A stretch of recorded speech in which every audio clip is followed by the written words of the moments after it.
My name's Bryn Geffert. I'm the librarian of the college at Amherst College, and thank you for having me here. I was here 3 years ago presenting what at that time was simply an idea, and what today we think is much more of a plan. Since some of you, in fact many of you, were not here 3 years ago, I would like to begin very briefly rehashing the reason we are doing this, to then get into the details of the plan and what we're proposing, and to end with some questions and answers. So I want to start with a question. What is the purpose of a college library? This is not as easy a question as one might think at first. It has many good possible answers. But I'm going to propose what I think is one very important answer. If you agree with this answer that I'm about to give, I have a chance. If you disagree with it, I'm toast. So I'm hoping this makes sense to you. So what is the purpose of the college library? I submit that it's to make good research and literature available to people who need it and people who want it. If we ask the same question about an academic press, I submit as well that the answer is the same. An academic press's mission is to make good research and literature to those who need it and those who want it. Now, it's worth asking how the machinery intended to support this work is functioning. And here is how it's functioning. Let's imagine that a biology professor at my institution, Amherst College, has just authored a great paper on cytotoxicity. And let's imagine as well that that paper is accepted at one of the premier journals in her field, Bioorganic and Medicinal Chemistry Letters, published by Elsevier Press. What is the transaction that occurs between this faculty member, with whom my institution has supported with salary money, grant money, student assistance, secretarial help, let's imagine some taxpayer money in the form of a grant? What is the transaction that happens between her and Elsevier? The transaction is that Elsevier demands the fruits of her research free of charge without compensation. Let's also imagine that my institution then wants a copy of that article that it helped fund. What's the transaction here? It is Elsevier demanding even more money so that it will sell that research back to us in the form of a subscription to that journal. And in this case, at the price of $24,000 a year, more than a Honda Civic. That figure, as steep as it might seem, is going up and up and up every year. In fact, it's going up at this rate. The red line here charts increases in cereals expenditures going back to 1986 against the Consumer Price Index. We can see that the Consumer Price Index during this period has increased by 107%, whereas expenditures on cereals have increased by over 500%. This is wholly unsustainable. It's killing libraries, it's killing college budgets that are trying to support their libraries, and it means we are suffering. We can't keep up and never will be able to keep up with these sorts of trajectories. The same thing is happening with book prices. They are radically outdistancing general inflation in the Consumer Price Index. So what? Well, for one thing, it's hurting our ability to buy material. At Amherst College, we have seen since 2006 a 13% increase in our materials budget, a pretty nice increase, well supported. During that same period, however, we've seen our buying power decrease by 22%. If budgets are increasing while buying power is plummeting, something is seriously wrong. Now, why is this happening? It's happening in large part because three big publishers have cornered the market in certain disciplines and subdisciplines in the sciences. And we know that when an enterprise corners the market, it can charge monopolistic prices. This is exactly what's happening. Prices are going up and up and up, and as a result, expenditures on things other than what these producers are producing, in this case, books, are declining because our budgets are being consumed by payments to these three publishers. It's had a huge negative effect on book purchasing in academic libraries and publishing by university presses. The average copies per title published by university presses, because of these pressures, have declined from 1,500 copies per title in 1970 down to fewer than 200 in 2015. Fewer than 200 copies now published of the average academic book. It's gotten to the point where the Andrew W. Mellon Foundation has begun to identify fields as underserved. According to Mellon, if you work in Slavic studies, American literature, South Asian studies, ethnomusicology, there are no longer enough venues to support the scholarship and publications being done in those fields. Since 1993, some 56 disciplines have lost presses serving those disciplines. Here are a few examples in the humanities. If we look at that top line, British literature, we can see that the number of presses serving this field has declined by almost half since 1993. Related to this, our institutions in the Oberlin Group, and the Oberlin Group is a loose federation of 80 libraries at 80 institutions within the Annapolis Group, we've seen our book purchases decline in less than a decade from 7,700 to 4,900, a decline by over 1/3. So when we return to my proposed mission, my proposed answer to the initial question, how are we doing in making good research and literature to those who need it and those who want it? Many of these people are not getting what they need or want because libraries are no longer able to purchase the literature that these folks need. Now, it's taking a real toll on presses. Presses are dying. A couple have had near-death experiences recently. They are suffering. And those university presses that still survive are having a tough go of it. They are losing market share to commercial presses. And this should concern us for several reasons. First off, books from commercial presses are generally more expensive than books from university presses. These kinds of prices are not at all unusual. We should also be concerned because books from many commercial presses, not all, but many, simply stink. The definition of a good press and the definition of a bad press is this: good presses pay attention to manuscripts. They suggest revisions, they send them out for review, they ask for changes in light of the review, they do content editing, they do copy editing. Bad presses, including the ones I just listed, increasingly do almost no editing.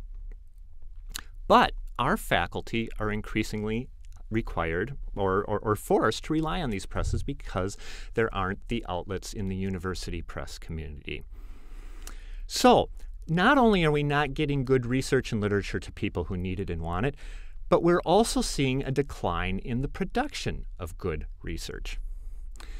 The problems I just outlined are the problems in large part of the developed world. If we think about the developing world, things get even more serious. In most of the developing world, the citizenry, including citizens within colleges and universities, have no access to literature at all. Let me give you just 3 examples. The phonology of Mongolian is probably the most important study in Mongolian linguistics in existence. As far as I can determine, the National Library of Mongolia does not own this book. Stillwaters in Niger. There is only one public university in Niger. As far as I can tell, its library does not own this book. Peripheral Visions, the seminal study of Yemeni politics. Again, as far as I can determine, there is no library in Yemen that owns this book. This should concern us if we take seriously the universal mission implied in the word university. It should also concern us if we understand scholarship to be a product of networks, of people working across countries, academic communities spanning borders, and scholars working with each other across the world. If parts of those communities do not have access to literature, scholarship suffers. So let me summarize. In a nutshell, university presses are dying. Some of the commercial presses that replace them are producing garbage. Library budgets are declining, at least in terms of buying power.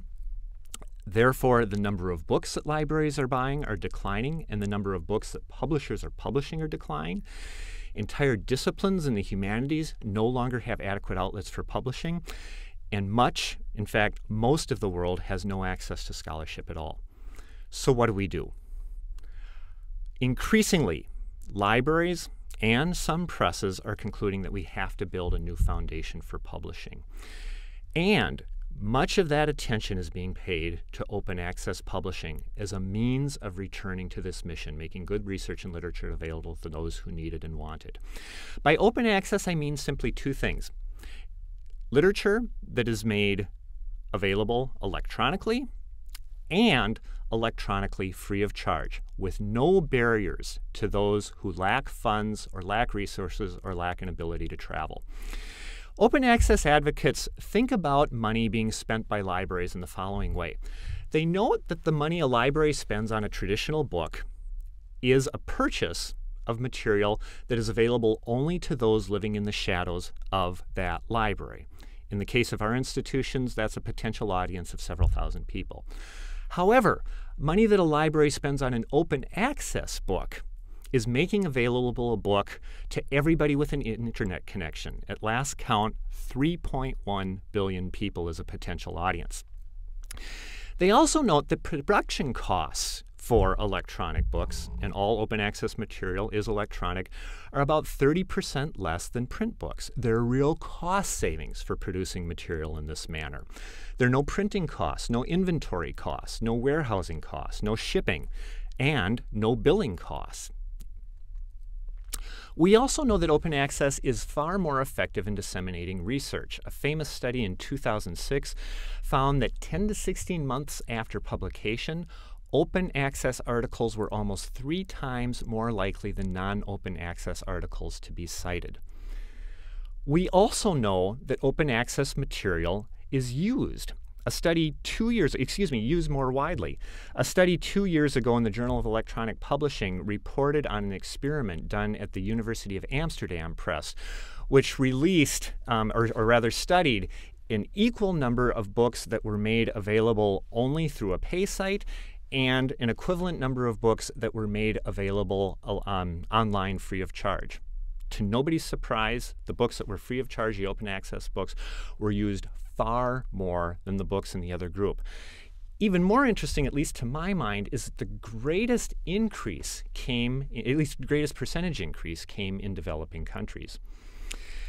Now, let's be clear, open access is not free. Open access requires money. Publishing in and of itself is an expensive endeavor.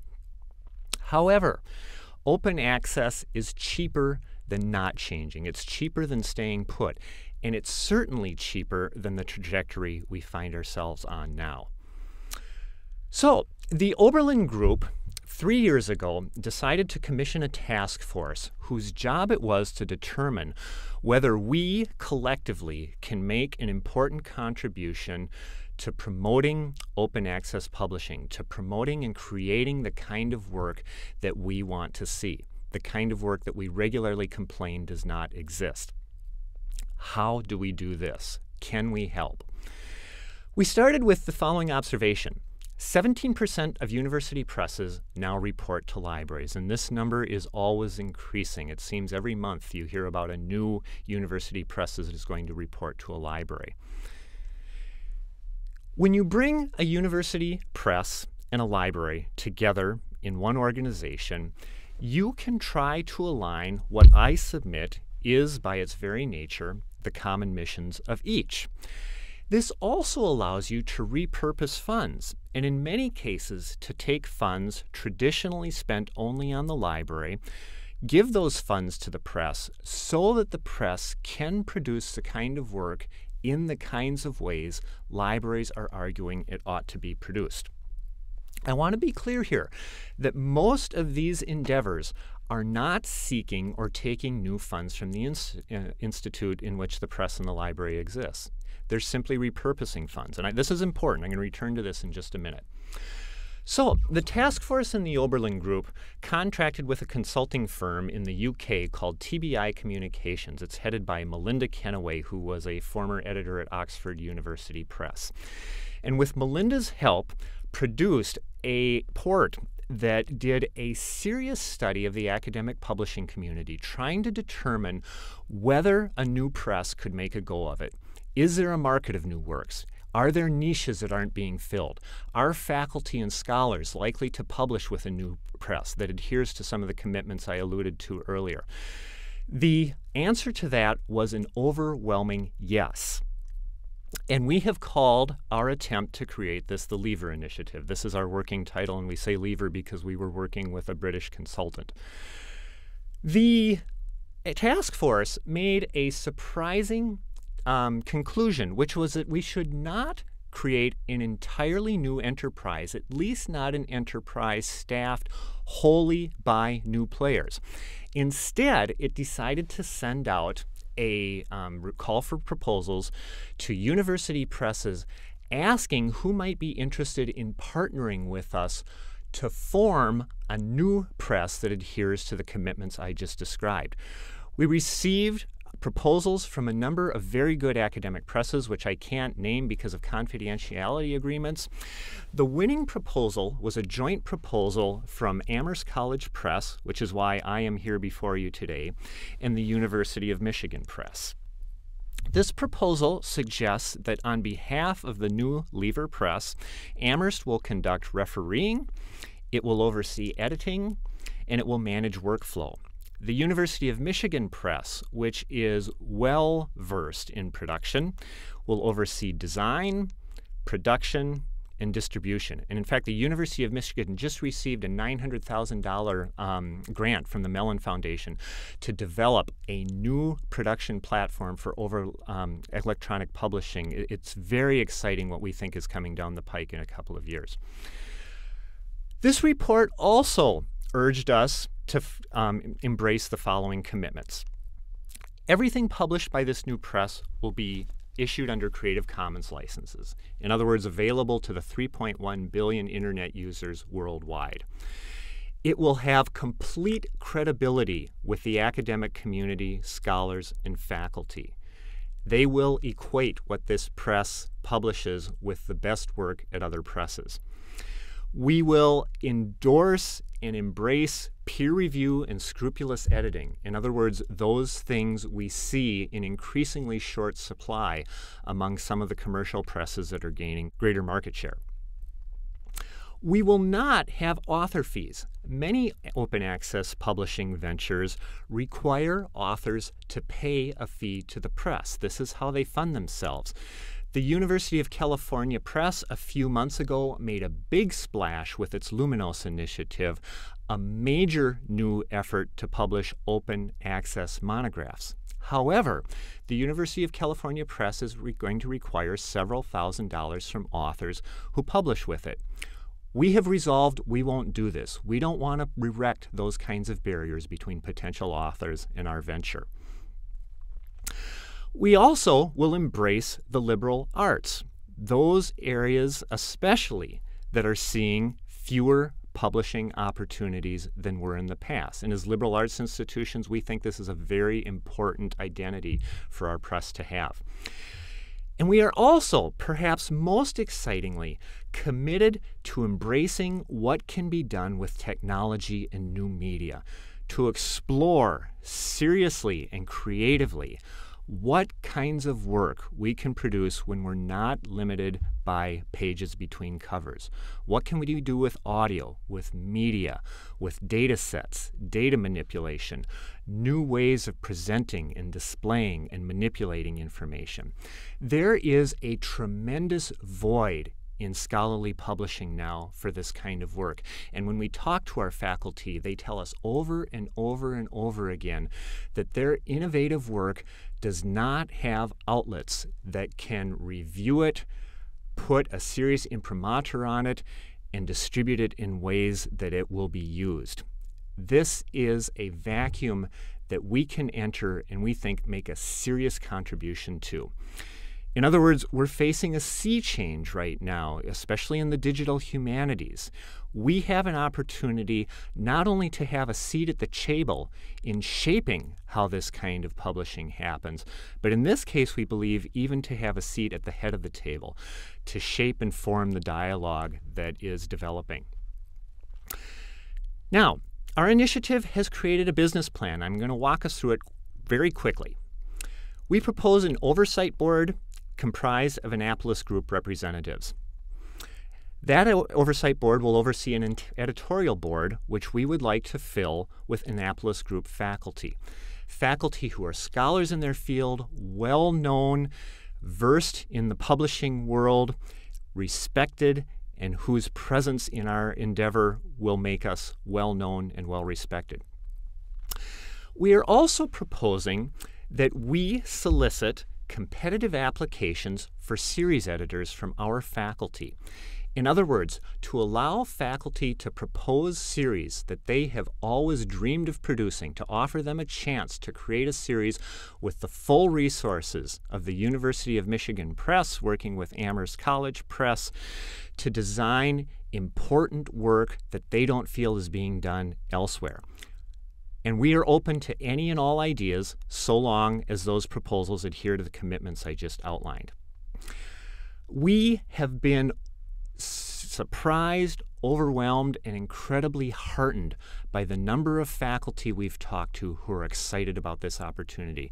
The University of Michigan Press has been conducting interviews with faculty at our institutions. This creates tremendous excitement. We have no doubt that we're going to attract really good applications from top-notch scholars. So, how do we pay for this? We don't know. In fact, while I'm giving this presentation, colleagues of mine from the libraries at Lafayette, Middlebury, and Haverford are in Ann Arbor meeting with representatives from the University of Michigan Press and Amherst Press, working through these questions. I do want to share a few possibilities, however, just to give you a sense of our thinking. Here's one thing we have concluded. $356,000 per year over 5 years would allow us to produce 40 titles per year by year 5. Where would this money come from? We propose that it come from existing library budgets. As I mentioned earlier, we aren't seeking new funds from our institutions. Now, we could raise $559,000 per year if 80 of our 128 libraries contributed 0.5% of their collections budget. That is a great deal more than the money we need. Therefore, we think we have a fighting chance at raising the kinds of funds we need. Here's another way we could structure this. We could divide our institutions into 3 tiers by endowment. We might imagine those in the lower tier contributing $3,000 a year, those in the upper tier contributing $8,000 a year. If 70 schools spread roughly equally across these 3 tiers contributed these amounts of money, we could produce 105 titles over 4 years. Again, we don't know how the finances are going to be structured ultimately, but here are some of the ways we're looking at it and thinking about it. What is important to remember is any of these models, any of these fees are significantly less than we are paying for a single high-price publication. In other words, $3,000 a year, $5,000 a year, or $8,000 a year, all of those are significantly less than one single subscription to one major Elsevier journal. Now, we've been talking with many people over the last 3 years and have received a number of questions over and over and over. I want to open questions up to you, but I'm going to conclude by cluing you into some of the common questions we receive and offering some tentative answers. First off, why would I welcome my library director spending 0.5% of his or her acquisitions budget on this? The first way to think about this, again, there is no net cost to your institution. In pledging to this, we are not pledging new funds. The second way to think about it is to think about what is happening to the purchasing power of the money we now reserve for traditional publications. As I pointed out, the purchasing power is going down and down and down and down. In fact, it's going down at exactly this rate. Here is how purchasing power has declined up to 2014. Our question is, should we put all of our eggs in this basket? Do we want all of our eggs in a basket whose power is falling rather precipitously? Second, will my support place me in the radical fringe? 5 years ago, it might have. Today, absolutely not. Every institution on these 4 maps now has a major open access publishing venture underway.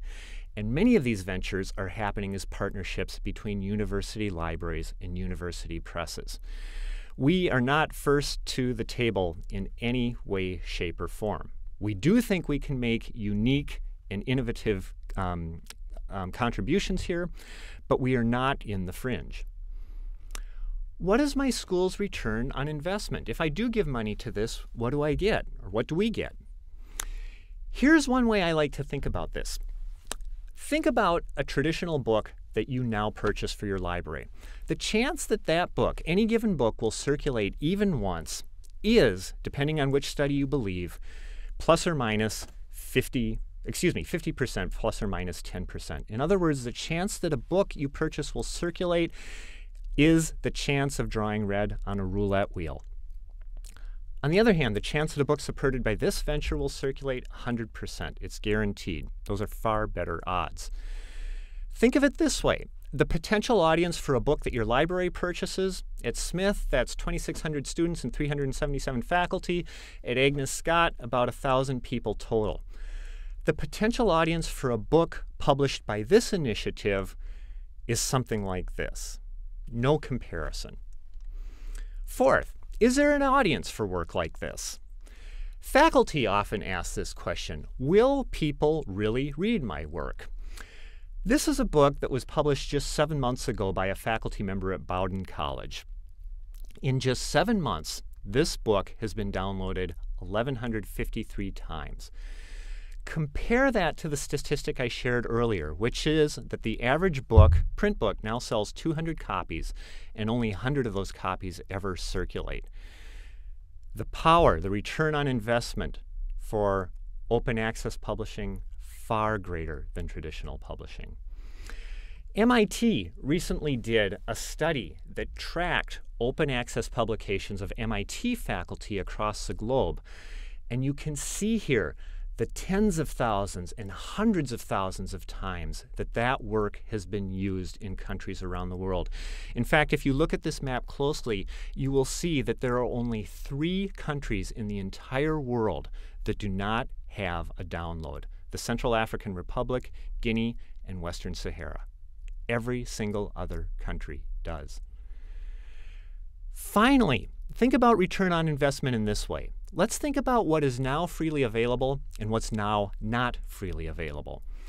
Freely available, Arthur Butz's infamous magnum opus of Holocaust denial, The Hoax. Anybody who wants to read this book can read it immediately by downloading it on the internet, free of charge. Not freely available, however, is last year's publication by Alan Confino, which investigated National Socialist thinking on genocide, the evolution of National Socialist thinking on genocide. Another example, everything published by the Heartland Institute is freely available. The Heartland Institute is a think tank funded by the Koch brothers, which is devoted to denying climate change. If you want William Gray's The Physical Flaws of Global Warming Theory, it's instantly available. On the other hand, nothing published in Nature Climate Change, the most important journal devoted to climate change, is freely available. You can only read the work in here if you're at a library with a subscription or if you have $30 available to download that article. Everything published by ISIS is freely available. If you want to read the latest publication about Islam as the religion of the sword, you have it instantaneously. If, however, you want to read Jonathan Brokamp's book, Islamic Ethics of Life, not freely available. I could go on, but you get the idea. Fifth, will this burnish my institution's reputation? As I was getting ready for this talk, I spent some time perusing web pages of Annapolis Group institutions, and I was struck over and over and over again by the amount of time we spend emphasizing and talking about and promoting the kinds of research that happens at our colleges, the research that our faculty does. Why do we do this? I think we do it for 3 reasons. We do it because it's accurate. We do have incredible, groundbreaking research occurring at our institutions. We do it because we believe talking about it will help us attract good students. And we also know that we have to attract good faculty by promising them that these institutions are places where they can do good research and where good research is already happening. So Our faculty are producing very good work, and they're sending that work off to good presses, although the availability of good presses, as I noted, is declining.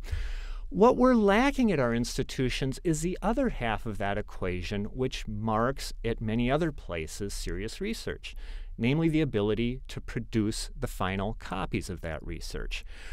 We have before us an opportunity not only to become part of the second half of that equation, but to shape the forms that publishing takes, to make important contributions in molding how this process happens.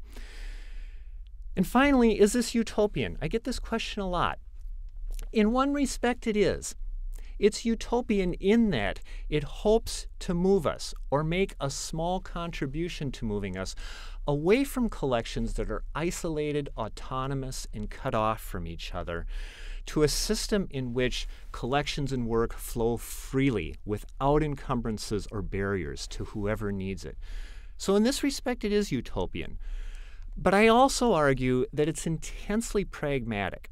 And it's pragmatic because there is no net cost to our institutions for becoming a part of this. This kind of publishing is cheaper than the type we face now. It's more efficient. It's increasingly mainstream. It has exponentially greater reach, and it's more sustainable.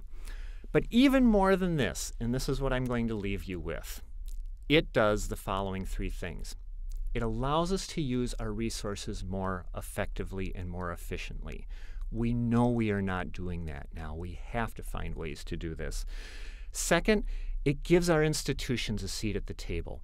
It allows us to shape the conversations to make meaningful and important contributions to how scholarly communication happens, while signaling that the folks at our institutions have the ability and knowledge and smarts and creativity to do just that. And finally, it signals our commitment to research, which is a crucial piece to our reputation. Thank you very much. I'm happy to take your questions.